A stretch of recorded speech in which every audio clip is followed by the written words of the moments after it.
మిర్యాలగూడ వైద్య రంగంలోనే ప్రప్రథమంగా తమ హాస్పిటల్లో వృద్ధురాలికి బైపాస్ సర్జరీ చేసినట్లు జ్యోతి హాస్పిటల్ యాజమాన్యం డాక్టర్ మువ్వ రామారావు జ్యోతులు అన్నారు.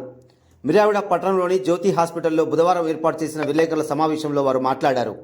గడిచిన 30 ఏళ్లుగా అన్ని రకాల వైద్యాలను మిర్యాలగూడకు పరిచయం చేస్తున్న తాము నూతనంగా బైపాస్ సర్జరీ చేసి ప్రాణాలు కాపాడినట్లు తెలిపారు. పేద ప్రజల సౌకర్యార్థం ఆరోగ్యశ్రీ పథకంలో వీర్లపాలెం గ్రామానికి చెందిన 60 ఏళ్ల వృద్ధురాలికి బైపాస్ సర్జరీ చేసినట్లు తెలిపారు. ఎప్పటికప్పుడు అధునాతన శస్త్రచికిత్సలు అందిస్తుండడం గర్వంగా భావిస్తున్నట్లు చెప్పారు. హాస్పిటల్లో బైపాస్ సర్జరీ హార్ట్కి రక్తనాళాలు బ్లాక్ అయి ఉంటే 1-2 రక్తనాళాలు బ్లాక్ అయితేనేమో దానికి కొంత బ్లాక్ అయితే 79% బ్లాక్ అయితే స్టంట్ వేసి మళ్ళీ గుండెకి రక్తాన్ని సరఫరా ఇస్తుంది. అట్లా కాకుండా టోటల్గా అన్ని రక్తనాళాలు బ్లాక్ అయినప్పుడు ఆ రక్తనాళాలు తిరిగి పునరుద్ధరించడానికి కాళ్ళల్లో నుంచి కానీ చూడండి రక్తనాళాన్ని తీసి బ్లాక్ అయిన ప్రాంతాన్ని తప్పించి మంచిగా ప్రాంతాన్ని ఇంకో ప్రాంతానికి బైపాస్ చేస్తారు. దానికి అందుకని దాన్ని కరోనరీ ఆర్టరీ బైపాస్ సర్జరీ అని చెప్పి పిలుస్తాం. ఇది ఆ సర్జరీ. ఇది మన మిర్యాలగూడ యొక్క వైద్య చరిత్రలో మొట్టమొదటిసారిగా ఈ బైపాస్ సర్జరీ మనకి పూర్తిగా డబ్బులు పెట్టి చేయించుకోవాలంటే 6 నుంచి 8 లక్షల దాకా అవుతుంది. మనం ఆరోగ్యశ్రీలో ఒక్క రూపాయి తీసుకోకుండా ఆమెకు ఆపరేషన్ చేసి 6వ రోజు ప్రశాంతంగా ఇంటికి పంపించాము. ఇది ఖచ్చితంగా మన చుట్టుపక్కల ఉండే చాలామందికి చాలా మంచి అదృష్టము, అవకాశం. ఎందుకంటే హైదరాబాద్లో కూడా ఆరోగ్యశ్రీ ఉంది, కానీ మీరు ఇక్కడి నుంచి అక్కడికి వెళ్ళాలి. అక్కడికి వెళ్ళిన తర్వాత వాళ్ళు ఆరోగ్యశ్రీలో పూర్తిగా చేయకపోవచ్చు, కొన్ని డబ్బులు అడగవచ్చు.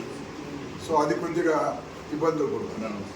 సో హార్ట్ ఆపరేషన్ అనేది బైపాస్ సర్జరీ ఏ వైద్యమైనా సరే, అది మిర్యాలగూడమైనా హైదరాబాద్ అయినా లేకపోతే ఢిల్లీలో ఎక్కడైనా కానీ దాని యొక్క ఫలితాలు ఒకే రకంగా ఉంటాయి. అంటే హైదరాబాద్ జరిగితేనే మంచిగా కావటము, లేకపోతే హైదరాబాద్ జరగకపోతే ఇక్కడ నుంచి తక్కువ జరుగుతుంది. మనం ఇక్కడ బైపాస్ ఆపరేషన్ చేయడానికి హైదరాబాద్ నుంచి పనిచేసినటువంటి కార్పొరేట్ హాస్పిటల్లో కార్డియోథొరాక్స్ సర్జన్ వచ్చారు, వాళ్ళ టీం మొత్తం వచ్చింది. అదే రకంగా ఒక్క కార్డియోథొరాసిక్ ఆపరేషన్ చేయటానికి మన హాస్పిటల్ ఎక్విప్మెంట్ కంప్లీట్గా దాదాపు ఆ ఓటీ కానీ ఆ బైపాస్ మిషన్ ఇవన్నీ కలుపుకుంటే క్యాథరా ఇవన్నీ కలుపుకుంటే దాదాపు 3 నుంచి 4 కోట్ల రూపాయల ఫ్యాక్టరీ. అంత ఎక్విప్మెంట్ పెట్టగలిగింది కాబట్టి మనం దాన్ని చేయగలుగుతాం. ఎందుకంటే మిగతా ఆపరేషన్ లాగా దీనికి మామూలు కత్తెర్లు బ్లేడ్లతో సరిపోయేది కాదు. దీనికి కావాల్సినటువంటి పూర్తిగా అయినది. అంటే హైదరాబాద్లో కార్పొరేట్ హాస్పిటల్ ఏ రకమైన ఎక్విప్మెంటో అదే ఎక్విప్మెంట్ని ఎక్కడైనా పెట్టాలి నువ్వు బైపాస్ ఆపరేషన్ చేయాలనుకుంటే. సో అంత ఖర్చుతో పెట్టి ఇక్కడ చేయడానికి మరి అంత లాభాలు వస్తాయంటే ఎప్పుడైనా వైద్యంలో చూసేదంటే నేను చూసేదంటే 2 రకాలు ఉంటాయి. ఒకటి, మనకి ప్రజలకు అవసరమైన వైద్యం దానికి కావాల్సిన సౌకర్యాలు కలిగిస్తూనే మనం సర్వైవ్ కావటము. రెండవది, ఒక్కోసారి ఆ యూనిట్ ప్రారంభించినప్పుడు మనకి దాని ద్వారా తక్షణమే లాభాలు ఏమి రావు. మన దగ్గర ఉన్న క్యాపిటల్ దాని మీద పెడతాం. అది కాకపోతే అది చాలామంది ప్రజలకు ఒక సౌకర్యంగా ఉంటుంది. దానికి ఎగ్జాంపుల్ చెప్తాను. నేను 19 పాము గరిసిన, ఎవరైనా పొరపాటున గుళికల మందులు తాగినా, శ్వాస ఇబ్బంది అయితే హైదరాబాద్ తీసుకోవాలి. మధ్యలో చాలామంది చచ్చిపోయారు. చాలామంది అయితే 199 మంది చనిపోయారు. ఆ టైంలో మేము 97 ఆ ప్రాంతంలో 2,50,000 పెట్టి వెంటిలేటర్ కొన్నాం. మోస్ట్ నల్గొండ జిల్లాలో వేస్తే మొట్టమొదటి వెంటిలేటర్. ఉమ్మడి నల్గొండ జిల్లా అప్పుడు గవర్నమెంట్లో లేదు, అప్పుడు నార్కెట్ లేదు, ఏ హాస్పిటల్ లేదు. మరి ఆ రోజు ఆ 2.5 లక్షలు కొంటే నాకు దాదాపు 3 ఎకరాలు వచ్చేది. ఇప్పుడే దాదాపు 100 కోట్లు అయింది. కానీ నేను అట్లా ఆలోచించలేదు. ఈ వెంటిలేటర్ వల్ల నాకు 2.5 లక్షలు ఇప్పుడు తక్షణమే రాదు, కానీ చాలామంది అది బతికించగలుగుతారు, తద్వారా వస్తాయి డబ్బులు. సో ఆ రకంగా ఒక్క వెంటిలేటర్ ప్రయాణించిన మా ప్రయాణం దాదాపు 5-6 వెంటిలేటర్స్, చాలామంది చాలా వేల మంది బతికారు. నేను వందలు కాదు, వేల మంది బతికారు. సో అది ఒక డాక్టర్ వృత్తిగా మాకు గుర్తు. అదొకటే కాదు, మీకు అందరూ గుర్తుండేది. బహుశా అమిత్ లాంటి గుర్తుండడానికి ప్రధాన కారణాలు ఏంటంటే, ఎవరన్నా పేషెంట్ బ్లీడింగ్తో వస్తే రక్తం తెచ్చుకోవాలంటే హైదరాబాద్ పోవాలి. హైదరాబాద్ పోయి నువ్వు బ్లడ్ తీసుకొచ్చే వరకు ఇక్కడ పేషెంట్ బ్రతకదు, ఖచ్చితంగా తెచ్చుకోవాలి. మేము పంపిస్తే కూడా దారిలో తెచ్చుకోవాలి. 98 మాకు బ్లడ్ బ్యాంక్ పెట్టడానికి 5,50,000 చాలా మంది మా డాక్టర్ కొంత మిత్రులు ఎందుకు ఊరికే హైదరాబాద్ బ్లడ్ తెచ్చుకోవచ్చు పంపించేయచ్చు 5 లక్షలు అనవసరంగా ఆదాయం చేస్తున్నప్పుడు నిజంగా అట్లా చూసేది తిరిగి రానిటువంటి ఆ పెట్టుబడి ఏది డబ్బుల రూపం. కానీ ప్రజల దృష్టితో చూడగలిగితే దాన్ని నేను సగౌరవంగా చెప్తున్నా. నా బ్లడ్ బ్యాంక్ వల్ల మిర్యాలగూడలో పెట్టిన తర్వాత ఒక్క పేషెంట్ కూడా రక్తం లేక చనిపోలేదు. రక్తం అవసరం కోసం హైదరాబాద్లో షిఫ్ట్ కాదు.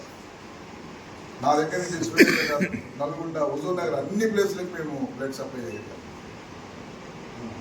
అట్లా డయాలసిస్ ఇప్పుడు ఆరోగ్యశ్రీ కాదు. మనం ఫస్ట్ ఆరోగ్యశ్రీ లేనప్పుడే ఒక డయాలసిస్ మిషన్ మనం స్టార్ట్ చేసుకోవాలి. ఆ తర్వాత ఖ్యాతి ల్యాబ్. ఇవన్నీ అంటే వైద్యంలో నేను నమ్ముతుంది ఏంటంటే మనం ప్రజల దగ్గర నుంచి తీసుకుంటున్న డబ్బుల్ని ఖచ్చితంగా కొంత మళ్ళీ తిరిగి వాళ్ళకి అదనపు సౌకర్యాన్ని కలిగించడానికి మనం పెట్టాలి.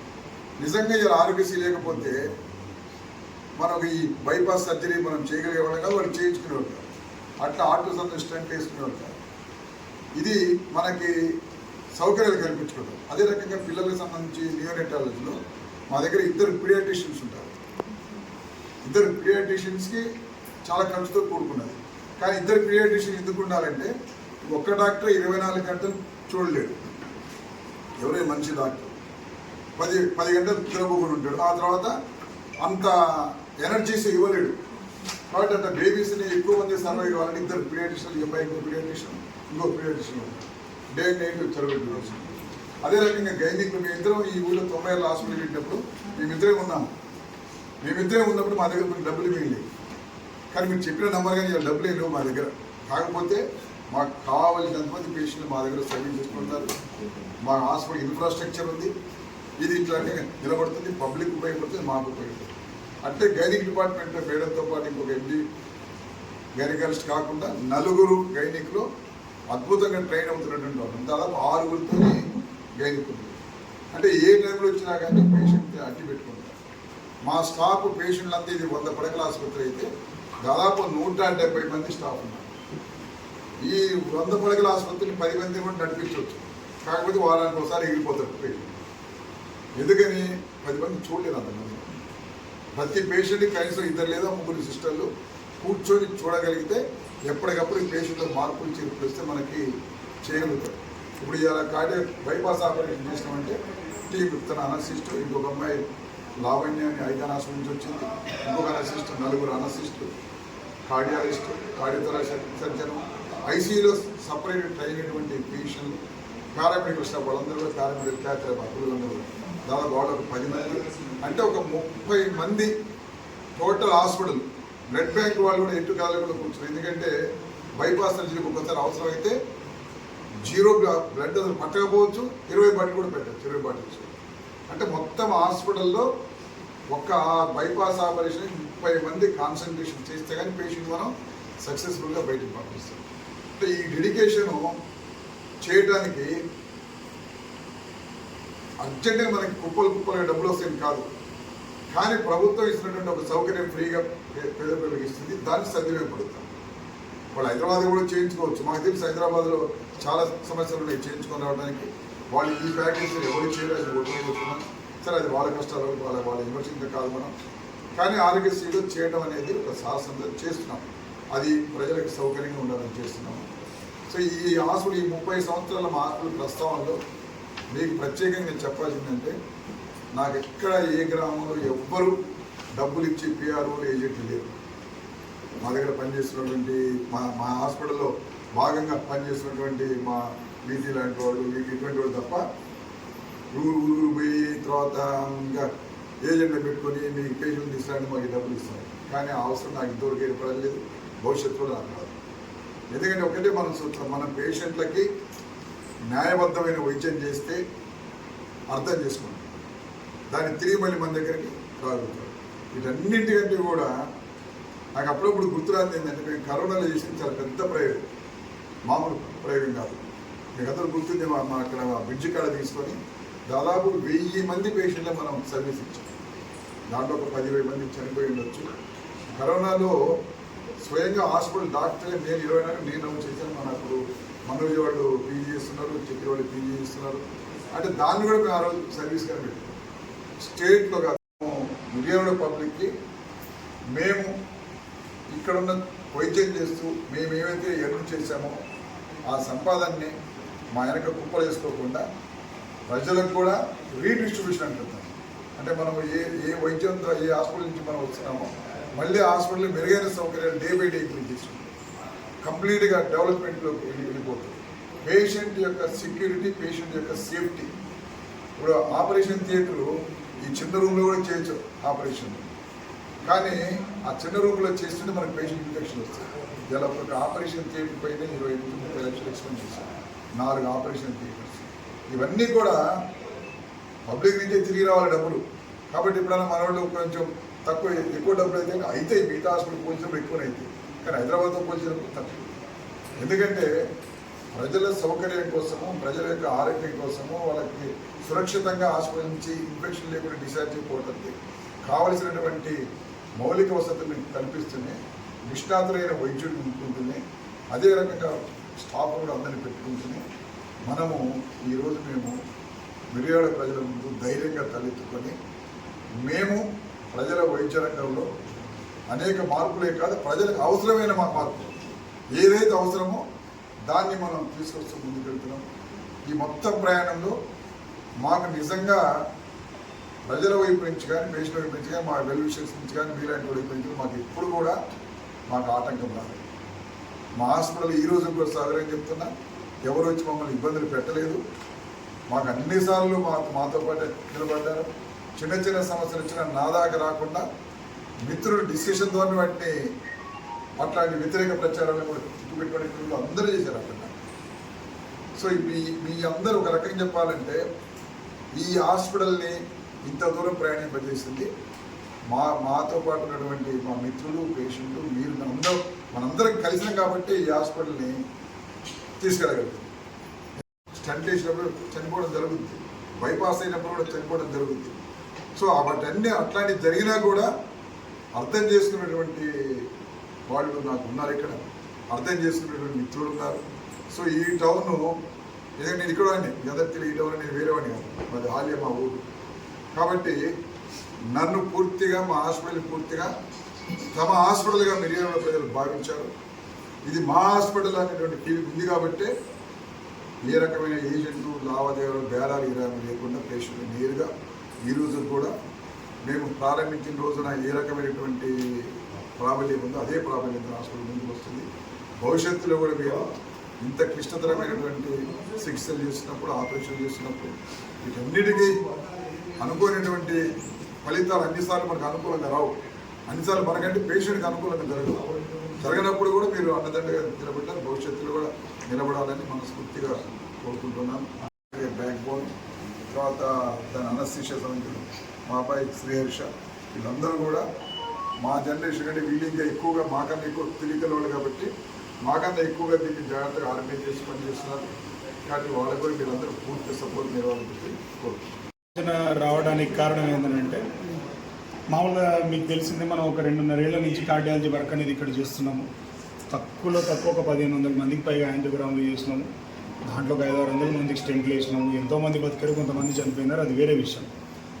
కాకపోతే ఎవరికైతే యాంజియోగ్రామ్ చేసినాక ఫస్ట్ మనం పేషెంట్తో మాట్లాడేది ఏంటంటే అసలు ఈ పేషెంట్కి స్టెంట్ పడిద్దా, బైపాస్కి వెళ్ళాలా అని చెప్పేసి. ఎప్పుడైతే మేము వాళ్ళకి బైపాస్కి వెళ్ళాల్సి వస్తుంది అని మీరు చెప్పామో చాలాసార్లు పేషెంట్లు మమ్మల్ని అడిగేది, సార్ ఇక్కడ అయిద్దా, లేదమ్మా ఇక్కడ కాదు, మన దగ్గర లేదు అని అంటే ఏమైనా చేయొచ్చు కదా, ఒక నెల ఆగుతాము, ఓ 15 రోజులు ఆగుతాము, ఒక 2-3 నెలలు ఆగుతాము, మీరు ఆగమంటే ఆగుతాము అని అంటే అట్లా ఆగేది కాదమ్మా. ఇది ఎప్పుడైనా ఓపెన్ హార్ట్ ఆపరేషన్ పడిందంటే మనకు తెలిసినాకైతే మనం లేట్ చేయొద్దా అని వెళ్ళి చేయించుకోండి అని చెప్తాం. అట్లా కొంతమంది వెళ్ళి చేయించుకున్నారు. కానీ దురదృష్టవశాత్తు చాలామంది ఎక్కడికి వెళ్ళకుండా ఇంట్లోనే ఉండి చనిపోయిన వాళ్ళు కూడా ఉన్నారు. వాళ్ళు మాకు ఎట్లా తెలిసిందంటే వాళ్ళ చుట్టాలు ఎవరో మనకు తర్వాత ఫాలో అప్కి వచ్చినప్పుడు, సార్ అప్పుడు మీరు బైపాస్ చెప్పారు, ఒక ఆయన ఏమైంది బాగున్నాడు అంటే, లేదు సార్ చనిపోయినాడు, ట్రీట్మెంటే జరగలేదని చెప్పి. సో అట్లా మొదలైన ఆలోచన ఇది. సో దానికి ప్రాసెస్ బ్యాక్గ్రౌండ్లో దగ్గరకు 1 సంవత్సరం నుంచి నడుస్తుంది. ఎందుకంటే ఫైనాన్స్ ఒకటే కాదు దీంట్లో చూసుకోవాల్సింది, ఆ టీము అసలు ఇక్కడ చేయగలుగుతామా లేదా. ఎప్పుడైతే మన ఫ్రెండ్స్ కానీ, మాకున్న సీనియర్స్ కానీ ఎవరైతే మన స్టేట్లో ఉన్నవాళ్ళు, నేషనల్ వైడ్గా ఉన్నవాళ్ళు ఇట్లా మేము ఓపెన్ హార్ట్ చేయాలనుకుంటున్నాము, మీ పరిస్థితి ఏంది, అసలు చేయొచ్చు అంటారా వద్దంటారా అని అడిగితే వాళ్ళు ఫస్ట్ అడిగిన క్వశ్చన్ అసలు మీ ఊరు పేరు ఏంది. ఇది మిర్యాలగూడ, ఇది ఏంది టైర్ 2 సిటీనా టైర్ 3 సిటీనా అంటే కాదు. పోనీ కనీసం డిస్ట్రిక్ట్ హెడ్ క్వార్టర్ అంటే కాదు, ఇది ఒక మున్సిపాలిటీ లేదా కొంచెం మున్సిపాలిటీ కంటే పెద్ద ఊరు. మరి అట్లాంటి ఊళ్ళో మీరు ఓపెన్ హార్ట్ చేస్తే ఏమన్నా అయితే ఎట్లా అని బిగ్ క్వశ్చన్. సో ఏమన్నా అయితే ఎట్లా అన్న దానికోసము మాకు సంవత్సరం టైం పడుతుంది. ఏమేమి జరగచ్చు, జరిగిన దానికి మనం ఏమేమి చేయాలి. ఎందుకంటే హైదరాబాద్లో ఉన్న హాస్పిటల్లో లేకపోతే కనీసం జిల్లా హెడ్ క్వార్టర్లో ఉన్న హాస్పిటల్లో మనం చేసేటప్పుడు ఏదైనా ఎక్విప్మెంట్ కొంచెం అటు ఇటు మిస్ఫైర్ అయితే ఒక 15-20 నిమిషాల్లో మనం అరేంజ్ చేయగలుగుతాం. ఇక్కడ ఏమన్నా అయితే మాకు ఎవరు సహాయపడాలి? ఎవరు లేదు. సో మంచైనా చెడైనా ఇక్కడే జరగదు. అలాంటప్పుడు మన సైడ్ నుంచి తీసుకోవాల్సిన ప్రిపరేషన్ దీన్ని డబుల్ ప్రిపరేషన్ అని అంటాం అన్నమాట. ఒకటి ఫెయిల్ అయితే నెక్స్ట్ ఫెయిల్ అయితే నెక్స్ట్. ఇది మనం చేయలేకపోతే ఇది చేయగలిగితే లేకపోతే ఇట్లాంటి అన్ని ఆలోచనలు చేసుకొని మనం ఎప్పుడైతే డిసైడ్ అయినామో మనకు వచ్చిన మొట్టమొదటి పేషెంటే ఒప్పుకొని సార్ మీ దగ్గర చేయించుకుంటామని చెప్పారు. సో వాళ్ళు ఇచ్చిన ధైర్యము మనం వాళ్ళకి ఇచ్చిన ధైర్యంతో ముందుకెళ్ళగలిగాం తప్పితే ఇది జరిగి కూడా అప్రాక్సిమేట్గా ఒక వారం రోజులు అవుతుంది. ఇందులో మన క్లోజ్ నియర్ బై సర్కిల్ ఎవరెవరితోటైతే మనం దీన్ని పంచుకున్నామో వాళ్ళకి చెప్పంగానే అందరూ అవాక్ అయ్యారు, తర్వాత అప్రిషియేట్ చేశారు. మిర్యాలగూడ లాంటి చిన్న ఊరిలో ఓపెన్ హార్ట్ సర్జరీ ఈరోజు జరిగిందంటే అది మిరకిల్ అనే అనుకోవాలి. అంతకు మించి ఇంకా ఏమీ లేదు. దీంట్లో పేషెంట్కి చాలా బెనిఫిట్. ఓపెన్ హార్ట్ సర్జరీ అంటే 2 వీక్స్కి రావాలి, 1 మంత్కి రావాలి, 3 మంత్స్కి రావాలి, 6 మంత్స్కి రావాలి, మళ్ళీ సంవత్సరానికి రావాలి. అప్ అండ్ డౌన్ హైదరాబాద్ ఖర్చే తక్కువలో తక్కువ ₹1,00,000. సో అంతవరకు వాళ్ళకి మిగిలినట్టే అనుకొని అర్థం చేసుకొని చేయించుకున్నందుకు పేషెంట్ వాళ్ళకి మనం చాలా ధన్యవాదాలు చెప్పుకోవాలి. ఎందుకంటే కొత్త సెంటర్లో ఓపెన్ హార్ట్ సర్జరీ చేయించుకోవడం అన్నది వాళ్ళ సైడ్ నుంచి ఎందుకు, కానీ ఒక్క క్వశ్చన్ మనల్ని అడగలేదు. ఏదైనా ఓకే అన్నారు. మంచి అయితే సలం కొట్టిపోతుంది సార్, చెడ్డ అయినా కానీ సైలెంట్గా వెళ్ళిపోతున్నాం అని చెప్పి. సో అంత సపోర్ట్ వాళ్ళ దగ్గర నుంచి ఉన్నప్పుడు చేయడం అన్నది మన మినిమం. సో దీనికి ఎంతగానో హెల్ప్ అయింది ఆరోగ్యశ్రీ పథకం. ఆల్మోస్ట్ ఒక 10-15 ఏళ్ళ నుంచి ఉన్న పథకం అది. ఈరోజు కొత్తగా వచ్చింది కాదు, అది అంతే కంటిన్యూ అవ్వచ్చు. దాంట్లో ఉండే చిన్న ఇష్యూస్ ఉంటే ఏమున్నాయి ఎప్పటికప్పుడు దాన్ని సార్ట్అవుట్ చేసుకుంటూ ముందుకు. ఈవెన్ గైనిక్ డిపార్ట్మెంట్ తీసుకున్నా కూడా చాలా హై రిస్క్ ప్రెగ్నెన్సీ పేషెంట్స్ని డెలివరీ చేసినప్పుడు కానీ లేకుంటే సర్జరీ చేయాల్సినప్పుడు కానీ బతికి బయటపడి వెళ్ళిన తర్వాత చాలా డబ్బులు తీసుకున్నారనేటువంటి అపవాదు మన మీద వేసిన వాళ్ళు ఉన్నారు. లేదంటే ఈ పేషెంట్కి ఇంతే ఖర్చు అయింది అయినా కూడా బతికారు, ఇదే మా వాళ్ళు ఇంకొకళ్ళు హైదరాబాద్ వెళ్ళి ఇంత ఖర్చు పెట్టుకుని వచ్చిన వాళ్ళు అని చెప్పిన వాళ్ళు ఉన్నారు. ఒక సీరియస్ గైనిక్ పేషెంట్స్కి ఎంత ఇబ్బంది ఉంటుందో అది కనీసం మనకి గంటల టైం అన్నా దొరకచ్చు కొన్నిసార్లు. అలా కాకుండా కార్డియక్ పేషెంట్స్కి కొన్నిసార్లు నిమిషాల వ్యవధిలోనే అన్ని మార్పులు జరగవచ్చు, పేషెంట్ చనిపోవచ్చు కూడా. మీ అందరినీ నేను పర్సనల్గా రిక్వెస్ట్ చేసేది ఏంటంటే మీ అంటే విలేకరుల నుంచి మాకు ఎప్పుడు ఏ టైంలో కూడా ఎలాంటి ఇబ్బంది ఎదురు కాలేదు. అంటే చాలామంది మా కొలీగ్స్ అంటే మా దగ్గర రీసెంట్గా ఒక కార్డియక్ డెత్ కూడా అయింది, మీ అందరికీ తెలుసు. అంటే డెత్ అయితే గొడవ చేసి డబ్బులు కట్టించుకోకుండా వెళ్ళిపోయారా, అసలు అది ఎలా సాధ్యమైంది అని అడిగిన మా ఫ్రెండ్స్ చాలామంది ఉన్నారు. అంటే ఇది కామన్గా జరిగే విషయం అయినా కూడా అంటే ఇది మా ఒక్కళ్ళది వలన లేకుంటే మేమేదో గట్టిగా పోరాటం మూలంగానో ఇదంతా జరగలేదు. మేము చేసే వర్క్ని మాకున్న సిన్సియారిటీని మీరందరూ అర్థం చేసుకున్నారు కాబట్టి, బికాజ్ మీరు రెగ్యులర్గా జనంలో ఉంటారు, విలేకరులు లేకపోతే పొలిటీషియన్స్ కానీ ఎవరు కూడా మమ్మల్ని ప్రశ్నించి మీరు తప్పు చేస్తుంటారు అనేటువంటి ఆలోచనలో మమ్మల్ని ఎప్పుడు చూడలేదు. మా దగ్గర నెగిటివ్ రిజల్ట్స్ వచ్చినా కూడా అంటే వాళ్ళ శాయశక్తిలా ట్రై చేస్తారు. ఖచ్చితంగా ఇది ఇంకా జరగలేదు అంటే ఎక్కడైనా ఇదే జరిగి ఉంటుంది అనేటువంటి అభిప్రాయాన్ని మిగిలిన ప్రజల్లో కలిగించగలిగారు.